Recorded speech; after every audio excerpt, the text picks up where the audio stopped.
So hi guys, so moving on to the next question, question number 3 and question number 4 on loops. It is in int main while size of 0, printf yes, if size of 0 break else continue. ठीक है, तो तुम्हें सबसे पहले बताना चाहिए कि break और कंटिन्यू करता क्या है. So break takes the control out of the loop, तुम लूप के बाहर आते हो, and continue takes the control back to the loop. Number 1 लॉजिक. Number 2, size of 0. तो अब यहाँ पे मिस्टेक क्या हो सकती है, सब सोचते हैं या फिर कुछ स्टूडेंट सोचते हैं कि साइज ऑफ 0 0 ही होगी क्या पता. तो वो लिखते while 0 कंडीशन होती फॉल्स और तुम लूप के बाहर आते और तुम लिखते नो. पर ऐसा नहीं है, 0 क्या है, एक इंटीजर है. ठीक है, तो इंटीजर की साइज क्या होती है डिपेंडिंग अपॉन द कंपाइलर. अगर हम 16 बिट माने तो 2 बाइट होती है, 32 बिट माने तो 4 बाइट होती है. तो अगर मैं यहाँ पे 32 बिट कंपाइलर की बात करूँ तो size of 0 which is integer, तो साइज ऑफ इंटीजर क्या होती है 4. तो this statement is equal to what, while 4. or you know that all positive all negative numbers are true, only 0 is false. ठीक है, 0 के अलावा सब कुछ ट्रू है. तो अगर ये कंडीशन ट्रू है, मैं नीचे आता printf yes, तो सबसे पहले मैं yes प्रिंट कराता, yes प्रिंट होता. उसके बाद if size of 0, again this statement becomes equal to what, if of 4. ये कंडीशन क्या हुई, ट्रू हुई. ट्रू तो क्या हुआ, ब्रेक तो क्या करेगा, लूप से बाहर ही निकाल देगा. तो printf yes, बस एक ही स्टेटमेंट प्रिंट हुई और आंसर क्या है, सिर्फ और सिर्फ यश. अगर यहाँ पे 0 होता तो मैं एल्स में जाता और कंटिन्यू करता, दोबारा मैं लूप में जाता. ठीक है, पर यहाँ पे है इफ साइज ऑफ 0 नॉट 0. अगर सिर्फ 0 होता तो मैं लूप के बाहर आता, पर it is size of 0. So which is telling what is the size of integer? Size of integer is of what, 4 byte. So this statement is if of 4 condition is true, so break, you will come out of the loop, right? So answer is only yes. So answer to question number 3 is yes. Now moving on to the question number 4, and this is very important, right? 95% students got this wrong. ठीक है, int I is equal to -1. Now do while I की value कितनी है, -1.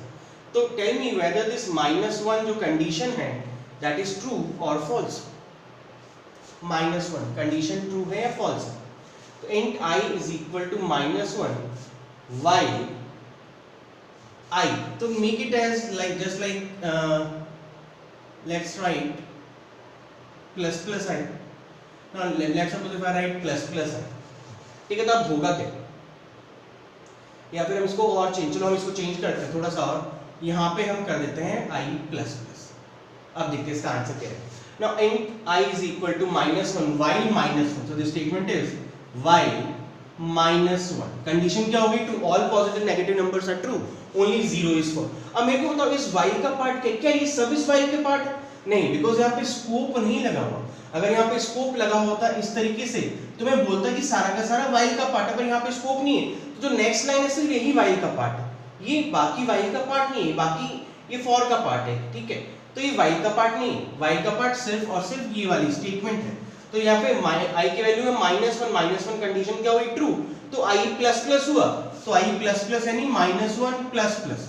ठीक है, अभी -1 है, पर जब दोबारा लूप चलेगी, मैं दोबारा लूप में आया, because of this -1 plus post increment लगा हुआ है यहाँ पे, तो I की वैल्यू कितनी होगी, 0. I की वैल्यू होगी 0.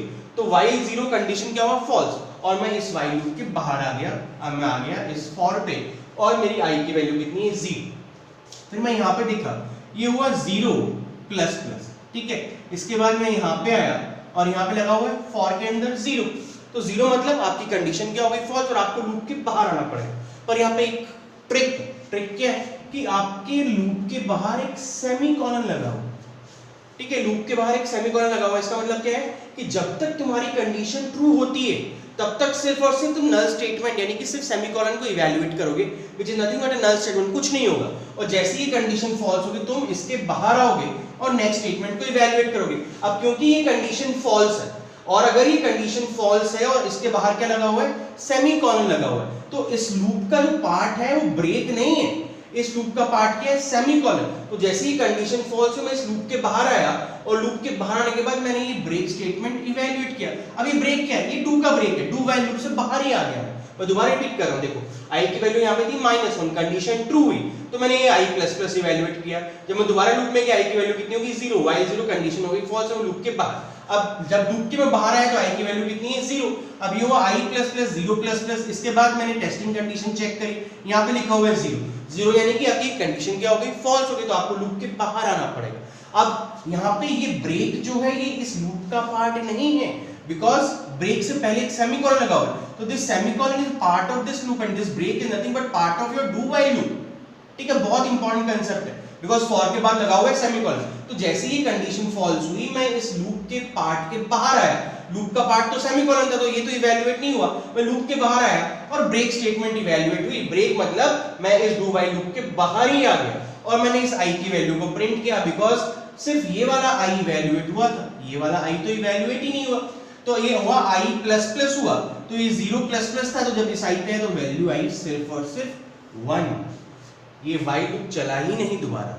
ठीक है, अगर मैं इस क्वेश्चन को स्लाइड चेंज कर दूं, मान लो अगर ये सेमीकोलन ना होता यहाँ पे, ठीक है, मान लो ये सेमीकोलन नहीं होता यहाँ पे, तो क्या होता, चलो चेक करते हैं। तो i की value -1 condition true, i plus plus हुआ, ऊपर की i की वैल्यू 0 हो गई, कंडीशन फॉल्स, बाहर आ गया, तो at this point of time value of i is 0, तो ये हुआ 0 प्लस प्लस। ठीक है, फिर 0 आ गया, कंडीशन फॉल्स हुई, अब आगे सेमीकोलन नहीं है, इसका मतलब जो ये ब्रेक है इस लूप का पार्ट है, तो जैसे ही कंडीशन फॉल्स हुई मैं इस फॉर के बाहर ही आ गया, और ये क्योंकि ब्रेक भी इसका पार्ट था, ब्रेक भी नहीं इवैल्यूएट हुआ। ठीक है, इसके बाद मैं सीधा while 1 पे आया, दोबारा लूप चली, i की वैल्यू कितनी थी, यहाँ पे थी 0 प्लस प्लस, जब मैं इस i पे आया तो i की वैल्यू कितनी हो गई, i की वैल्यू हो गई, देखो यहाँ पे i प्लस प्लस 0 था, यहाँ पे 0 प्लस प्लस था, while 1 कंडीशन ट्रू, दोबारा लूप चली, अब because of this i plus plus i की वैल्यू कितनी हो चुकी है, i की वैल्यू हो चुकी है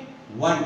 ठीक है, ये हो गया while 1 कंडीशन ट्रू, दोबारा क्या हुआ, i प्लस प्लस हुआ, तो दोबारा इंक्रीमेंट i की वैल्यू कितनी हो गई, 2 हो गई, फिर 2 3 4 इसी while के अंदर घूमता ही रहा, बाहर ही नहीं निकला, तो ये प्रिंटफ स्टेटमेंट कभी इवैल्यूएट ही नहीं होगी, बिकॉज ये सिर्फ इसी while के अंदर घूम रहा है, 1 फिर while की वैल्यू 2 फिर 3 फिर 4 फिर 5 फिर 6, अगर ये 4 बाइट का तो चलता रहेगा, तो इसका आंसर आएगा नो आउटपुट। तो अगर सेमीकोलन लगा रखा है मैंने फॉर के बाहर, तो आंसर आया सिर्फ 1, और अगर सेमीकोलन नहीं है तो मेरा आंसर आया नो आउटपुट।